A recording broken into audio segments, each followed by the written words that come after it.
हमारे गांव में एक पुरानी हवेली थी, बहुत पुरानी। लोग कहते थे वहां भूत रहते हैं।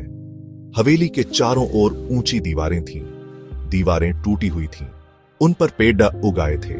हवेली के अंदर जाने की किसी की हिम्मत नहीं होती थी।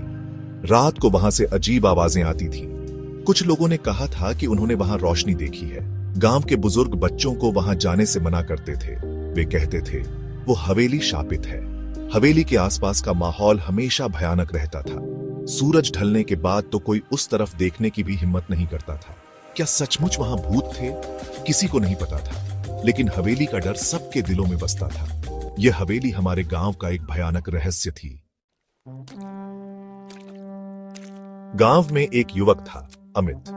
अमित बहुत ही बहादुर था। वो उन अफवाहों पर यकीन नहीं करता था।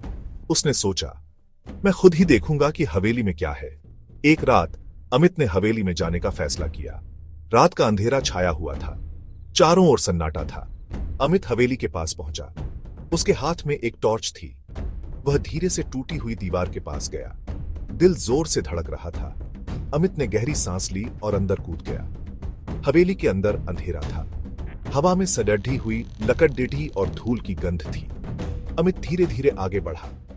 उसे अपनी हर धड़कन सुनाई दे रही थी। हवेली के अंदर हर तरफ धूल ही धूल थी। किरकिरी खिड़कियों से थोड़ी रोशनी अंदर आ रही थी। अमित ने अपनी टॉर्च जलाई। उसने देखा कि दीवारों पर पुरानी तस्वीरें टंगी हुई थीं। तस्वीरें फीकी और धुंधली थीं। तभी अमित को एक आवाज सुनाई दी, चूहे की आवाज, या शायद कुछ और। अमित आगे बढ़ा। उसने देखा कि एक परछाई हिल रही थी। उसे लगा कि कोई है वहां। कौन है वहां? अमित ने आवाज दी, लेकिन कोई जवाब नहीं आया। अमित का डर बढ़ता जा रहा था। उसे ठंड लग रही थी। अचानक टॉर्च की रोशनी एक कोने में पड़ी डिडी। वहां एक पुरानी गुड़िया पड़ी थी। उसकी आंखें खुली हुई थी। अमित घबरा गया। उसे लगा कि गुड़िया उसे ही देख रही है। अमित और आगे नहीं बढ़ सका। डर के मारे उसके पैर जम गए थे। उसे एहसास हुआ कि उसे यहां से जाना चाहिए। वह तेजी से पीछे मुड़ा और भागने लगा। वह दौड़ा दौड़ा दौड़ा। उसे अपनी सांसों की आवाज सुनाई दे रही थी। अमित हवेली से बहुत दूर आ गया था, लेकिन उसे अब भी डर लग रहा था।